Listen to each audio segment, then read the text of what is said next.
ಯಾರಂತೆ ಆಳುತ್ತಲೇ ಕೋರ್ಟ್ನಿಂದ ಹೊರ ಬಂದಿದ್ದಾರಂತೆ ರೇವಣ್ಣ ಈ ಜ್ಯೋತಿಷ್ಯದಲ್ಲೆಲ್ಲ ಭಾಳ ನಂಬಿಕೆ ಇಟ್ಟಿರುವಂಥವ್ರು. ಯಾವ ಸಂದರ್ಭದಲ್ಲೂ ಕೂಡ ಅವರ ಕೈಯಲ್ಲಿ ಲಿಂಬೆಹಣ್ಣು ಇರೋದು, ಏಲಕ್ಕಿ ಮಾಲೆ ಇರೋದು, ಯಾವುದೇ ಸಂದರ್ಭದಲ್ಲೂ ಕೂಡ ರಾವು ದೆಸೆ, ಆಮೇಲೆ ರಾವುಕಾಲ ಗುಳಿಕಾಲ ಇದರ ಬಗ್ಗೆ ಅತಿ ಹೆಚ್ಚು ವ್ಯಾಮೋಹ ಇರುವಂಥವರು. ಅದನ್ನು ನಡೆಸಿದ್ದಾರೆ ಕೂಡ, ಅವರದನ್ನು ನಂಬ್ತಾರೆ ಕೂಡ. ಇದೀಗ ಅಳುತ್ತಲೇ ಕೋರ್ಟ್ನಿಂದ ಹೊರಬಂದ ರೇವಣ್ಣ ಈ ಎಕ್ಸ್ಕ್ಲೂಸಿವ್ ದೃಶ್ಯಾವಳಿಗಳನ್ನು ನಿಮ್ಮ ಮುಂದೆ ತೋರಿಸ್ತಾ ಇದ್ದೀವಿ. ಇದೀಗ ಇದು ಎಕ್ಸ್ಕ್ಲೂಸಿವ್ ದೃಶ್ಯಾವಳಿ, ಈ ಸಂದರ್ಭ ದೃಶ್ಯಾವಳಿ. ಮಾಜಿ ಸಚಿವ ರೇವಣ್ಣ ಜೈಲು ಪಾಲಾಗಿದ್ದಾರೆ 7 ದಿನಗಳ ಕಾಲ. ದೇವೇಗೌಡರ ಕುಟುಂಬದ ಮೊದಲ ಕುಡಿ, ಜೈಲು ಪಾಲಾಗಿರುವಂಥ ಮೊದಲ ಕುಡಿ. ತನ್ನ ಮಗನ ಮೇಲೆ 376 ಆರೋಪ, ಅದು ಬಹಳ ಕಟ್ಟರ್ ಆರೋಪ, ಅದು ಬಹಳ ದೊಡ್ಡ ಕೇಸ್, ಅದು ಸೆಕ್ಷನ್, ಅದು ನಿರ್ಭಯ ಕೇಸ್ನ ನಂತರ 376 ಎ ಕೂಡ ಪರಿಚಯ ಮಾಡುತ್ತೆ penal court.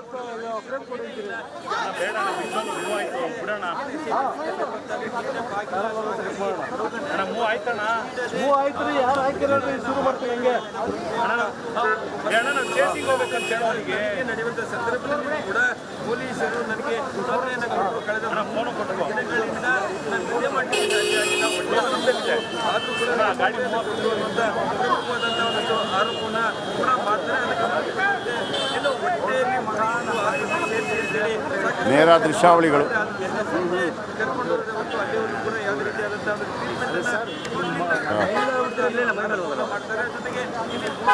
ಫೋನ್ನಲ್ಲಿದ್ದಾರೆ Mahesh. Latest update ಏನಿದೀಗ? ಈಗ ಶುರು ಮಾಡೋಣ.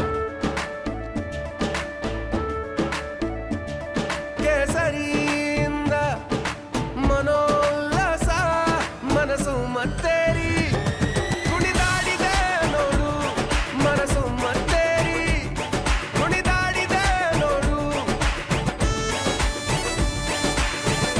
ಕ್ಷಣ ಕ್ಷಣವೂ ಆಚರಿಸಿ ಕೇಸರಿ ಹಬ್ಬ. ವಿಮಲ್ ಬಾಯಲ್ಲಿ ಹೇಳಿ ಕೇಸರಿ.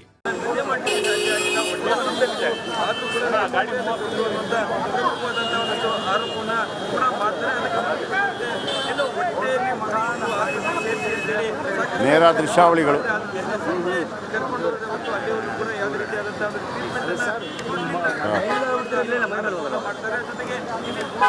ಫೋನ್ನಲ್ಲಿದ್ದಾರೆ ಮಹೇಶ್. Latest update ಏನಿದೀಗ?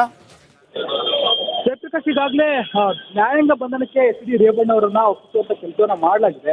ಅದೇ ರೀತಿಯಾಗಿ SIT ಅಧಿಕಾರಿಗಳು ಕೂಡ ಕಾನೂನು ಪ್ರಕ್ರಿಯೆಗಳು ಏನಿರುತ್ತೆ ನ್ಯಾಯಾಂಗ ಬಂಧನಕ್ಕೆ ಒಪ್ಪಿಸೋದಕ್ಕೆ ಆ ಒಂದು ನಿಟ್ಟಿನಲ್ಲೂ ಕೂಡ ಒಂದಷ್ಟು ಡಾಕ್ಯುಮೆಂಟ್ಗಳನ್ನ ರೆಡಿ ಮಾಡ್ಕೊಂಡು ಇವಾಗ ಅವರನ್ನ ಜೀಪ್ನಲ್ಲಿ ಕೂರಿಸ್ಕೊಂಡು ಅವರನ್ನ ನ್ಯಾಯಾಂಗ ಪರಪ್ಪನ ಅಗ್ರಹಾರ ಜೈಲಿಗೆ ಕರೆದುಕೊಂಡು ಹೋಗುವಂತ ಕೆಲಸವನ್ನು ಮಾಡ್ತಿದ್ದಾರೆ. ಈಗಾಗಲೇ ಈ ಒಂದು ಗ್ರೌಂಡ್ಸ್ ನಲ್ಲಿ ಅಂದ್ರೆ ಇವತ್ತು ಅವರನ್ನ ನ್ಯಾಯಾಂಗ ಬಂಧನಕ್ಕೆ ಒಪ್ಪಿಸಬಾರದು ಅಂತೇಳಿ ಅವರ